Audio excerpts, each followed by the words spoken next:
Assalamualaikum warahmatullahi wabarakatuh. Bismillah, alhamdulillah, wassalatu ala rasulillah, wala hawla wala quwwata illa billah, amma ba'd. Hadirin yang dirahmati Allah Subhanahu wa taala, siang ini saya akan mengutip satu hadis dari Sahih Bukhari, diriwayatkan dari Abdullah bin Mas'ud. Kata beliau, Rasulullah berkata, al-jannatu aqrabu ila ahadikum min syirakin alihi wan naru mislu zalik, atau kama qala, hadis sahih. Rasul berkata bahwa surga itu ternyata lebih dekat ya kepadamu daripada tali sendal. Demikian juga dengan neraka, lebih dekat pada diri kita dibandingkan tali sendal jepit itu ya. Kalau di Arab dulu tuh sendal itu ada talinya, kayak orang Jawa tuh ya, tali itu seperti itulah. Lah, sendal itu kan suatu benda yang nempel pada kita, Pak, dan kita anggap mudah dan akrab dengan kita. Kalau kita pulang tuh pakai sendal keliru tuh ya, pahili tertukar tuh nggak enak, Pak. Kok rasanya nggak enak sendal ini? Padahal mungkin baru tuh. Artinya apa? Sendal yang kita miliki itu sangat dekat dengan diri kita, akrab dengan diri kita. Begitu juga surga atau neraka, dia sangat dekat dengan diri kita dibandingkan dengan sendal. Oleh karena itu sangat mudah untuk memperoleh surga dan sangat mudah untuk menjerumuskan kita ke dalam neraka. Perbuatan yang sederhana yang kita lakukan itu bisa mengantarkan kita pada surga yang sangat indah tuh, yang sangat kita rindukan. Dan jangan berangan-angan pekerjaan yang berat ya. Coba renungkan dengan perbuatan yang sederhana, yang ringan, dan itu bisa mengantarkan kita ke surga karena lebih dekat dengan diri kita. Tapi sebaliknya, kita juga jangan suka meremehkan perbuatan buruk kita sekalipun kecil, karena itu bisa menjerumuskan kita ke dalam neraka. Kata Abu Dzar Al-Ghifari dalam hadis sahih, la tahqiranna minal ma'rufi syai'an walau antalqa biwajhin talib.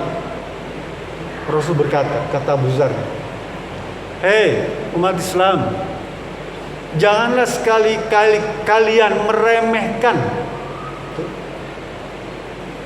la tahqiran, tapi di sana nun tasdid, la tahqiranna, artinya penekanan ya, ditekankan, penting diketahui bahwa jangan sekali-kali engkau meremehkan perbuatan baik sekalipun hanya senyuman, walau biwajhin talik, wajah yang menampilkan ceria, senyum itu.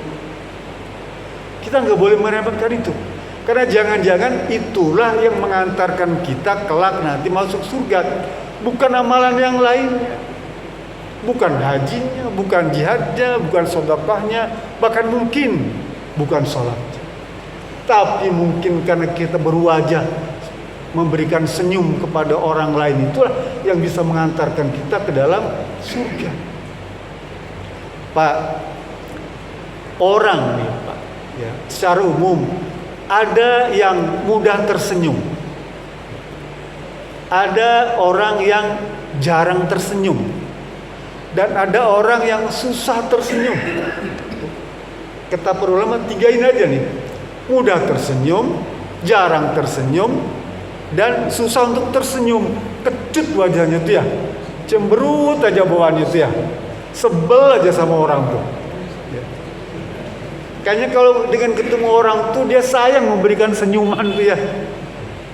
Padahal senyuman kan nggak bayar pajak ya, nggak perlu beli ya, cuma kasih lebarkan bibir sedikit, itu bisa mengantarkan ke surga Pak. Masya Allah ya, luar biasa.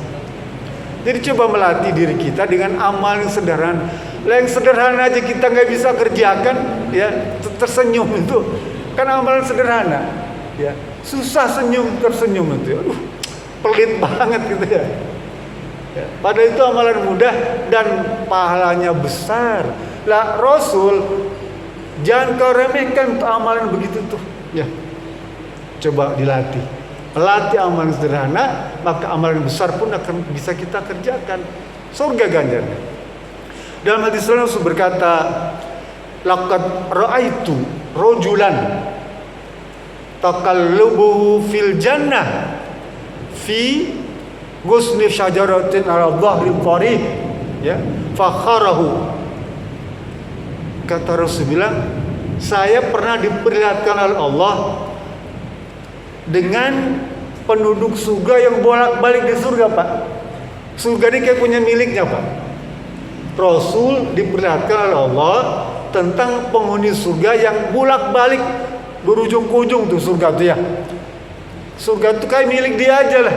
Depan, belakang, tengah, samping, kiri kanan tuh yang luas tuh bolak-balik terus tuh kerjanya tuh ya. Kan kalau di surga ini bisa kecepet Pak. Kalau kita pengen cepet kayak wos, cepet ya. Lambat kayak siput gitu ya. Tergantung kita pengennya kayak apa. Surga akan penuh tuh. Lah orang nih bolak-balik di surga tuh ya. Ketika ditanya amalan apa kira-kira yang bisa mengantarkanmu bebas di surga ini bolak-balik ini, apa dia bilang? Bihusni syajaratin inda dhahril tariq.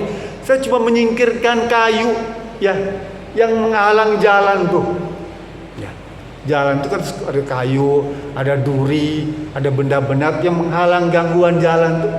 Itu dipinggirkan sama dia. Coba tuh. Amal sederhana ya. Mungkin kalau di kita bukan kayu kali, kotoran lah ya. Apa kalau di tempat tai cecak ya. Ya, atau misalnya ada air ludah di sini di tempat sajadah ini, bersihkan tuh ya. Membersihkan air ludah di tempat sajadah itu luar biasa Pak. Atau di dataran masjid lah, kotoran tuh itu dahat tuh namanya al-qadar Pak. Dia memang bukan najis tapi menjijikan. Kalau di tempat sajadah dia bisa mengganggu kekhusyuan sholat. Dalam hadis ada al-qadar itu disuruh dibersihkan sama dengan tai cecak. Kalau kita membersihkan itu Pak, ganjarannya luar biasa Pak. Satu tai cecak itu sama dengan diberikan orang satu bidadari cantik Pak. Kalau Bapak rajin bisa mulungin itu tai cecak itu di masjid ya, itu bidadari punya satu kantong tai cecak, bidadari satu kantong itu banyak. Sama juga kalau di depan itu ada al-qadar kotoran yang misalnya air kencing, dahak, nah macam-macam itu ya. Urugin tuh pakai apa pasir itu ya. Itu ganjarannya besar Pak ya. Jadi sekarang kadang itu semua bisa mengantarkan ke surga. Amalan sederhana. Tapi sebaliknya perbuatan yang sederhana itu ya yang membuat orang lain tidak senang, tidak nyaman, merasa jijik juga bisa mengantarkan ke dalam neraka. Itu yang maksudkan Rasul bilang la tahqiranna ya, jangan kau remehkan perbuatan buruk sekalipun kecil, dia bisa menjauhkan, bisa mendatangkan neraka. Dalam hadis lain Rasul bilang begini, apa tuh? Ra'aitu mura'atan apa finnar tahsabuha fil hiraq ya. Ada seorang dijerumuskan ke dalam neraka, perempuan, gara-gara memelihara kucing Pak. Tahsabuha antutimu, tapi dia kucing itu dikandangin tapi nggak dikasih makan tuh, dan tidak dibebaskan untuk nyari makan sendiri.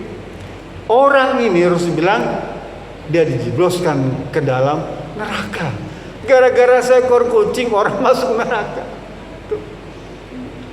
Kalau kita punya piaraan, mohon maafnya, apakah burung, ya, kucing, ikan, hewan lain lah, ya, kasih dia makan, rawat dengan baik, dan jangan sampai mengganggu orang lain.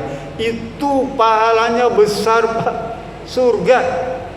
Wong pelacur yang hebat, yang dikategorikan paling dosa besar itu, dia kasih makan seekor anjing. Anjing ini kan hewan yang menjijikan, ya, bukan menjijikan, hewan yang dalam pandangan Islam itu kurang mendapatkan penghormatan, ya, kurang baik.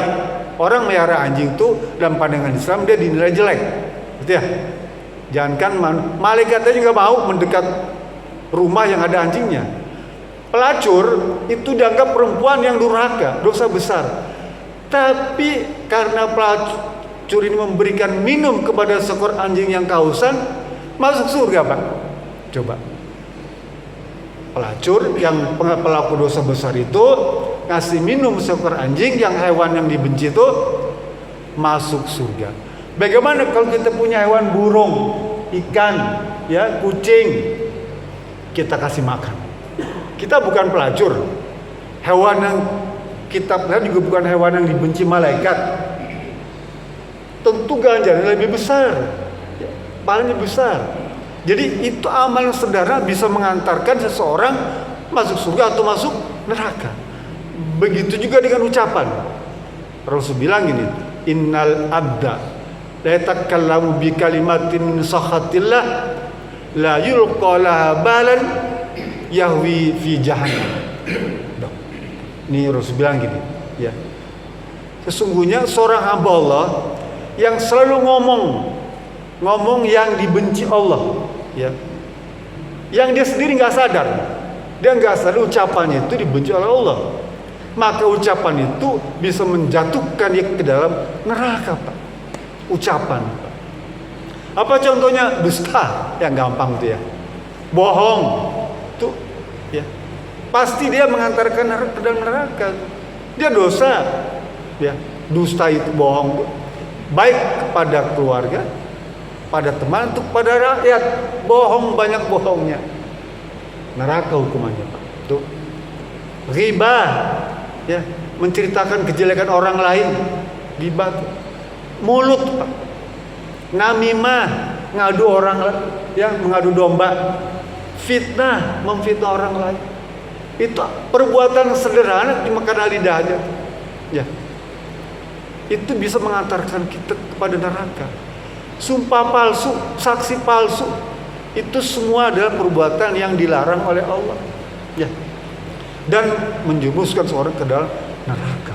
Oleh karena itu, jaga itu. Dulu di zaman Nabi itu hadisnya, tapi sekarang ditambah lagi karena zaman teknologi ini, ya, mungkin ucapan jarang. Kalau ucapan ini kan paling orang yang terdekat aja, Pak, ya, ngomong dengan orang yang terdekat. Zaman Nabi begitu, Pak, ngomong dusta dengan orang tuh. Sekarang dengan gadget itu, dengan orang yang jauh pun bisa berfungsi tuh dustanya, bahkan bisa masif, bisa massal, bisa seluruh rakyat Indonesia dibohongin, ya. Wah, luar biasa dosanya. Oleh karena itu, Pak, saya berpesan kepada diri kita semua, jangan suka meremehkan perbuatan yang sederhana, baik itu yang baik ataupun yang buruk. Dalam surat Al-Zalzal, wa may ya'mal misqala dzarratin khairan yarah. Siapa saja yang berbuat baik maka akan diberikan balasannya yang baik. Ya, wa may ya'mal misqala dzarratin syarran yarah. Dan barang siapa berbuat buruk sekecil apapun akan dibalas keburukan itu. Mudah-mudahan ini menjadi sebuah tambahan ilmu bagi kita. Kita dimudahkan untuk memahaminya dan mempraktekannya. Bila bisa belilah. Assalamualaikum warahmatullahi wabarakatuh.